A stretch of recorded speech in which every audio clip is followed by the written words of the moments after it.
7.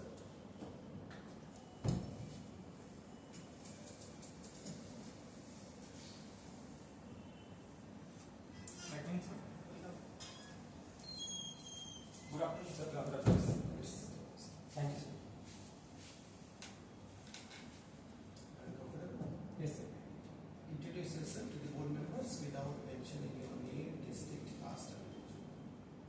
Sir, I have done my graduation in electrical engineering from IIT ISM Dhanbad, and after that, sir, I worked for Larsen and Toubro for 8 months. Then I quit my job for the full-time preparation of civil service examination, and sir, currently I am pursuing that. Sir, besides that, my hobby are solving Sudoku and sir, practicing yoga. I also go for jogging in the morning to keep myself fit and healthy, sir. Right, you are an electrical engineer and you want to become a civil servant. Why this so?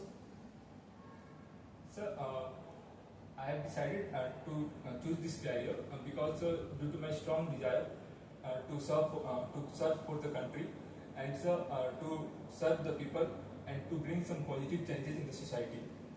That's why I chose this option, sir. So as an electrical engineer, wasn't it possible for you to serve the society in the country? Sir, it was possible. Sir, after my graduation, I worked for Larsen and Toubro, and sir, there I was doing a side job. But sir, the problem that I encountered there was that it was not very diverse for me, which the civil service will provide me, the diversity. How diversity? Here we will join, say, police service. What kind of diversity you find there? Sir, as a police officer, sir, I can contribute in maintaining law and order in the society, and sir, and proactively engage myself for the welfare of the vulnerable sector, help them to. There is no diversity. Law and order maintenance, same staff again and again. Sir, besides that, sir, I can. There is a role like crowd management is there for the police officers. There. All come under the same category. You get bored.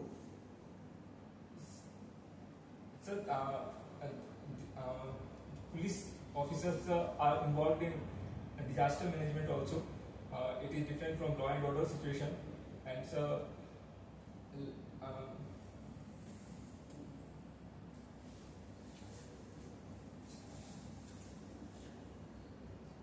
ठीक है, कोई बात नहीं। आप history के student हैं, yes sir, actually. तो ये बताएं कि हिस्ट्री में जो कैटेगराइजेशन है, modern history, medieval history, ancient history, ये किस बेसिस पे किया गया है?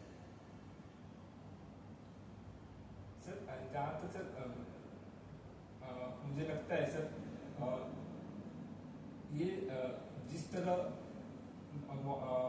मॉडर्न हिस्ट्री को सर जब यूरोपियंस भारत आए तो वहाँ से सर इसको देखा गया कि उसके बाद सर इसको मॉडर्न हिस्ट्री का काल बोला गया, और सर जब मुगल गुप्ता पीरियड के बाद सर उसको सर मिडिवल हिस्ट्री बोला गया, और उससे पहले सर एंशिएंट हिस्ट्री बोला गया सर। सर, मुझे लगता है कि ताकि हम लोग अच्छे से इस हिस्ट्री को समझ सकें, जान सकें, कैटेगराइज कर सकें सर, और उन चीज़ों को जो डेवलपमेंट सर उस एरा में हुई उनको समझ सकें, इसलिए किया गया हो। नहीं, मतलब उससे तो कंटिन्यूटी छूट जाता है ना। आप हिस्टोरिकल डेवलपमेंट्स को इस तरीके से कैटेगराइजेशन करेंगे, ऑल ऑफ अ सडन आप बोलेंगे ये से शुरू होता है मिडिवल, फिर आप बोलेंगे मॉडर्न शुरू होता है। तो ऐसा कभी होता है कि कोई भी हिस्टोरिकल इवेंट्स उसके पिछले इवेंट्स के साथ कनेक्टेड होता है? सर, सही, आपने सही पॉइंट किया सर। जैसे कि हम लोग जब मॉडर्न हिस्ट्री की बात करते हैं, जब पोर्तुगीज भारत आए थे सर, उस समय सर नॉर्थ इंडिया में सर मुगल का शासन था, और साउथ इंडिया में सर विजयनगर एम्पायर का शासन था। लेकिन सर हम लोग जब पोर्तुगीज आए उसको सर मॉडर्न हिस्ट्री में काउंट करते हैं, लेकिन सर जब हम लोग मुगल और विजय एम्पायर की बात करते हैं तब उसे सर हम लोग मिडिवल इंडिया के अंतर्गत देखते हैं। तो सर एक बहुत ही थिन लाइन है। ये कैटेगराइजेशन मुझे लगता है सर कि हम लोग अच्छे से एक as a student of history इसको समझ सकें अपने अंदर, इसलिए सर वो किया गया। आपका हॉबी योगा है, Yes, sir. किस पर्टिकुलर मिनिस्ट्री के अंदर आता है? सर ये मिनिस्ट्री ऑफ आयुष के अंतर आता है। रिसेंटली कंट्रोवर्सी चल रहा था, आपको शायद पता होगा, पतंजलि केस को लेकर। ये सर कंट्रोवर्सी सर उनके कुछ दवाइयों को लेकर सर कुछ कंट्रोवर्सी चल रहा था सर, कि वो जो दवाई के प्रचार कर रहे हैं वो जो भारत सरकार के मानक है उसके अनुसार नहीं है। और कुछ स्वाद भी बहुत कुछ सर अभी तक नहीं यही ड्रग्स एंड कॉस्मेटिक्स एक्ट जी सर। 1940, उसके बारे में कुछ पता है? Sorry sir drugs and magic act, sorry sir. कुछ ऐसे हिस्टोरिकल इवेंट्स बताइए जिसको पढ़ने के बाद आप बहुत ज़्यादा इम्प्रेस्ड हुए।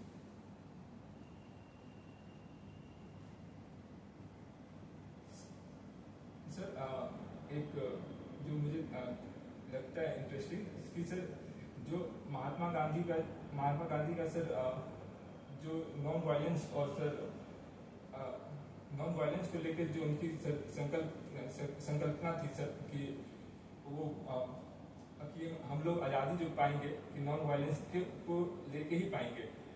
ये सर भारत में सर एक यूनिक आइडेंटिटी है सर। बाकी देशों में देखा गया है, अधिकतर देशों में, कि सर वहाँ पे इंडिपेंडेंस के लिए सर उन्हें ब्लड सेट करना पड़ा, जो कि सर भारत में उतने स्तर पे महात्मा गांधी के आने के बाद सर बहुत हद तक बच गए हम लोग। तो आप ये कह सकते हैं कि इंडियन फ्रीडम स्ट्रगल जो है वो नॉन वायलेंट रहा है? सर कुछ इंस्टांसेस वायलेंट के थे, लेकिन सर अधिकतर सर नॉन वायलेंट ही रहा सर।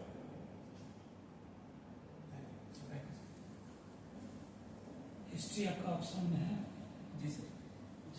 जमींदारी प्रथा क्या था? सर जमींदारी प्रथा के अंतर्गत सर जो जमींदार थे वो सर लगान वसूल करते थे किसानों से, और फिर सर उसे सर जमींदार कौन बनाता था?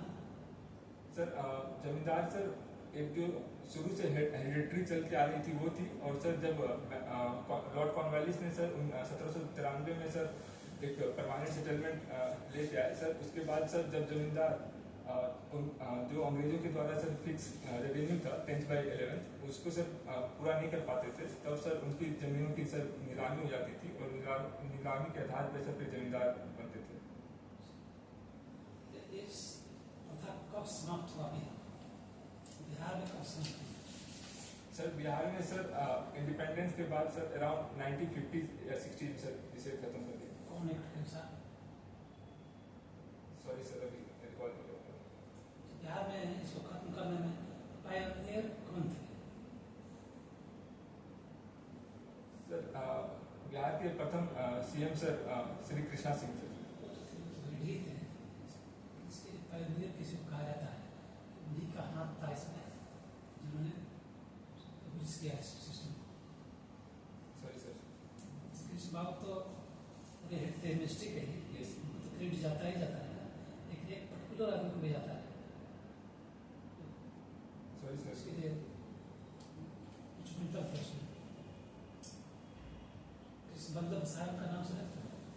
Sorry sir. के भी सहायक है, बाद में चीफ मिनिस्टर भी बने थे यहाँ के। Sorry sir. इलेक्ट्रिकल इंजीनियरिंग है ना आपका? जी सर। ग्रेजुएशन में। जी सर। तो अभी बिहार में मैक्सिमम कितना किलोवाट पर डे विद्युत रखा हुआ है? Sir 363 units sir. 63 units per capita sir. नहीं बना total consumption sir total consumption Bihar sir 8003 megawatt. Chief minister का एक स्कीम है, चीफ मिनिस्टर एग्रीकल्चर विद्युत संबंधन योजना। ये क्या है? आपकी अगर इजाज़त हो तो सर मैं इंग्लिश करूँगा। सर इसके तहत सर किसानों जो एग्रीकल्चर है उसके लिए अलग फीडर की व्यवस्था की गई है, जिससे सर किसानों को कोई दिक्कत ना हो और सर उस टाइम पे जो वो पंप चलाते हैं वो उनको सर विद्युत मिलता रहे सर। क्या टैरिफ है? सॉरी एग्जैक्ट टैरिफ तो नहीं पता सर। तो अंदाजा लगा।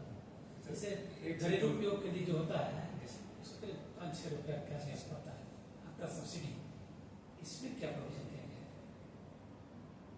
सर मेरे अनुमान से सर 1 से 2 रुपए हैं शायद, एग्जैक्ट मुझे नहीं पता पर यूनिट जी सर। कि जो आप बता रहे हैं किस मेडिसिन सिस्टम के अंदर है? Sir traditional medicine system sir. Medicine कौन कौन होता है? सर इसके अंतर्गत सर जैसे कि आयुष हो गया, यूनानी हो गया, सिद्धि हो गया, हेमियोपैथी। आयुष पूरा आयुष ही होता है, ये का मतलब क्या होगा? सर ए का मतलब सर आयुर्वेद, आयुर्वेद सर, फिर यूनानी, फिर सर सिद्धि, फिर sir homeopathy. Yes yes sir. आप नहीं भूल गए योगा, सर आपने डीएसपी का दिया है पहला प्रेफरेंस पोस्ट में ना? जी सर। ये न्यायालय एक्यूज को कितना तरह का पनिशमेंट देती है?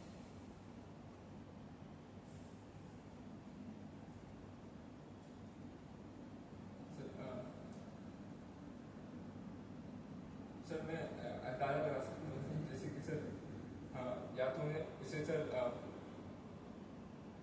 जेल कारावास हो जाएगा, या सर फिर एक्यूज को सर छोड़ दिया जाएगा। पनिशमेंट छोड़ना तो पनिशमेंट नहीं हुआ, फिर फाइन लगा सकती है सर कैपिटल पनिशमेंट दे सकती है सर, लाइफ इम्प्रिजमेंट दे सकती है, जेल टर्म दे सकती है, फिर कम्युनिटी सर्विस भी दे सकती है। कम्युनिटी सर्विस आईपीसी में था सर इसकी प्रावधान सर बीएनएस में की गई है सर, जो अभी नया आया है। तीनों जो संघर्ष चेंज किया, जी सर। पूरा नाम क्या है? सर जो सर इंडियन पीनल कोड था सर वो अब सर भारतीय नागरिक संहिता बन गया है सर। नागरिक संहिता है। ये सर भारतीय नागरिक संहिता। तो न्याय संहिता क्या है? सर न्याय संहिता है सर, भारतीय न्याय संहिता सर। जो दूसरा था सर सीआरपीसी सर, वो भारतीय नागरिक सुरक्षा संहिता बन गया सर। और जो तीसरा था इंडियन एविडेंस है सर, वो भारतीय साक्ष्य संहिता बन गया सर। तो न्याय संहिता में स्पेशल क्या है? सर इसके अंतर्गत सर जैसे जो रेप है या फिर सर ऐसे हीनियस क्राइम है उसकी सजा को सर बढ़ा दिया गया है। दूसरी बात सर, इसमें जो सिटीजन के प्रावधान थे जो आईपीसी में थे उसे सर खत्म कर दिया गया है। इसमें सर फिर कम्युनिटी सर्विस जैसे प्रावधान किए गए हैं। इसमें जी सर। नागरिक सुरक्षा संहिता में क्या स्पेशल प्रोविजन किया गया है जो पहले नहीं था? सॉरी सर क्या पूछा आपने? नागरिक सुरक्षा संहिता जो है, भारतीय नागरिक सुरक्षा जी सर। संहिता, इसमें क्या प्रोविजन किया गया जो पहले नहीं था? सर इस पे सर डिजिटलाइजेशन को सर जोर दिया गया है। इसमें सर जो इन्वेस्टिगेशन होगा सर उसकी टाइम लिमिट को भी सेट किया गया है। इसमें सर जो भी पुलिस इन्वेस्टिगेशन करने जाएंगे उनको सर वीडियो रिकॉर्ड करना पड़ेगा एविडेंस का, ताकि सर वो एज ए प्रूफ जमा हो सके। और सर इसमें 7 वर्ष से ज़्यादा अगर किसी क्राइम में सर अगर सजा है तो उसमें सर फोरेंसिक टीम को इन्वॉल्व करना सर नेसेसरी किया गया। कितने तरह का एविडेंस होते हैं? एविडेंस का प्रकार कितना होता है? सर एकदम एग्जैक्ट तो मुझे नहीं पता सर। मान लिया कि कोई केस है, जी सर। पहले था कि कई एक्यूज उसमें है, जी सर। उसमें से एक दो एक्यूज जो है सुमन को रिकॉर्ड नहीं किया, वारंट को रिकॉर्ड नहीं किया, भाग गया, जी सर। भाग गया, फरार घोषित हो गया, तो उसको उस केस में से अलग कर करके केस का ट्रायल होने लगता था। इसमें क्या प्रोविजन किया गया है सीआरपीसी में?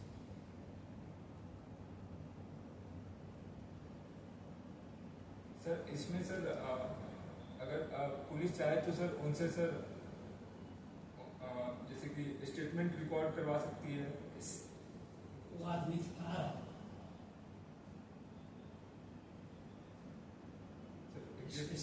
इस केस का स्पेशल ट्रायल कैसे क्या कहा क्या होगा?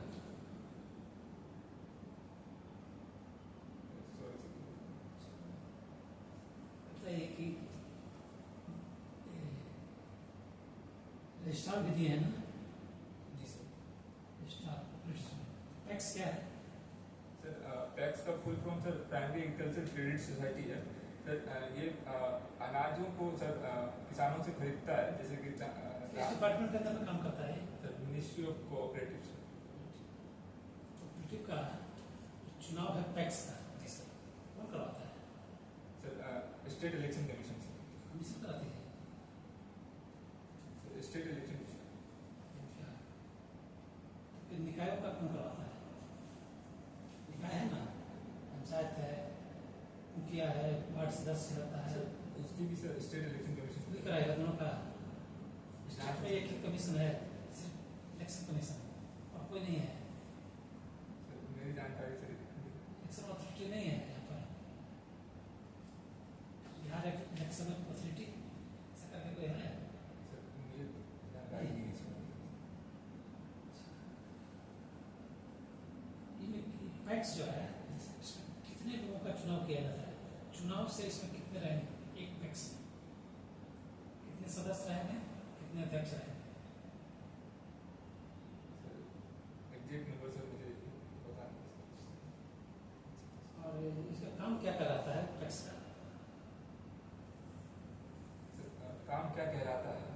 कौन कौन काम करेगा पैक्स का? सर जैसे कि सर पहला सर ये खरीदे धान या गेहूं मकई खरीदता है सर। फिर सर अभी सर बिहार में किस जैसे रेट पर करता सर जो स्टेट डिसाइड करता है सर, ताकि वो फिर आगे एएफओ को बेच सके सर। वो निर्धारित MSP पे सर। सर फिर सर है? ये जो सर जो जो जो अनाज का नहीं MSP है उसको भी खरीदेगा? सर जिस अनाज का सर इसकी पूरी तरह जानकारी नहीं सर। जेल में जी सर। कुछ प्रथा लागू था, क्योंकि अभी हाल ही में 2-3 दिन पहले सुप्रीम कोर्ट ने उसको अवैध घोषित कर दिया है, डायरेक्शन दिया है कि इसको जल्दी समाप्त कराओ। कौन सी प्रथा थी जो जेलों में लागू था?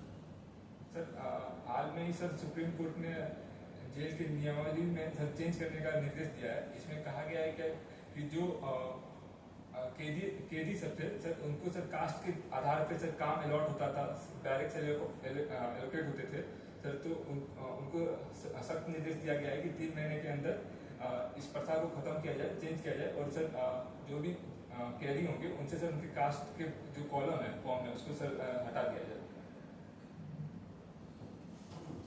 Rahul ji sir, parallel circuits क्या होता है? सर जब सर डिवाइसेस को sir end to end connect करते हैं सर, तो उसको सर पैरेलल सर्किट्स कहते हैं। और सीरीज सीरीज में सर जैसे कि करंट सर उसमें सेम सभी डिवाइसेस में सेम रहेगा, और पैरेलल में सर वोल्टेज सेम करता है sir across the device sir. और कैपेसिटर क्या होता है? सर एक इलेक्ट्रिकल डिवाइस है सर जो इलेक्ट्रिकल एनर्जी को स्टोर करने के काम आता है सर। कहाँ पे यूज होता है? कैपेसिटर सर जैसे as a battery bank use हो सकता है सर। फिर सर ये पावर फैक्टर को इम्प्रूव करने में यूज होता है सर। फिर कैपेसिटर सर पंखों में सर इलेक्ट्रिकल यूज होता है सर। लास्ट क्वेश्चन हमारे साइड से, आप इलेक्ट्रिकल इंजीनियर हैं, जब आप सिविल सर्विसेज में आए थे तो इस ये इलेक्ट्रिकल इंजीनियरिंग की वजह से आप क्या क्या प्रॉब्लम फेस करें? Sir as a sir civil service में जब मैं आऊँगा सर इलेक्ट्रिकल इंजीनियरिंग के तौर पे, तो सर जो यहाँ पे सर जो लॉसेस हैं, अगर मैं उस डिपार्टमेंट में जाता हूँ तो सर क्वेश्चन समझ पाए आप? सॉरी सर आप अच्छे से इलेक्ट्रिकल इंजीनियर जी हैं, सर। इसके वजह से आप क्या क्या प्रॉब्लम फेस करेंगे सिविल सर्विसेज में आने के बाद? सर मुझे लगता है सर मेरी जो इलेक्ट्रिकल इंजीनियरिंग की सर जो नॉलेज है सर वो हेल्प करेगी सर सिविल सर्विस में आने के बाद सर। ये मुझे सर ये एज ए निगेटिव नहीं लगता है सर। Thank you sir. ठीक है Rahul, the interview is over. Thank you sir. Overall performance is good, very good. You are a very good candidate. Thank you. और नॉलेज अच्छा है, करंट अफेयर्स भी आपने पढ़ा है ना, तो वेरी गुड। और फ्लुएंसी भी ठीक है ना, बॉडी लैंग्वेज भी अच्छा है। Serious kind of student visit किया होगा, बहुत अच्छा। We hope that you do good. Thank you. Real interview. Thank you ठीक है ना, कब है आपका original interview? Sir on 19th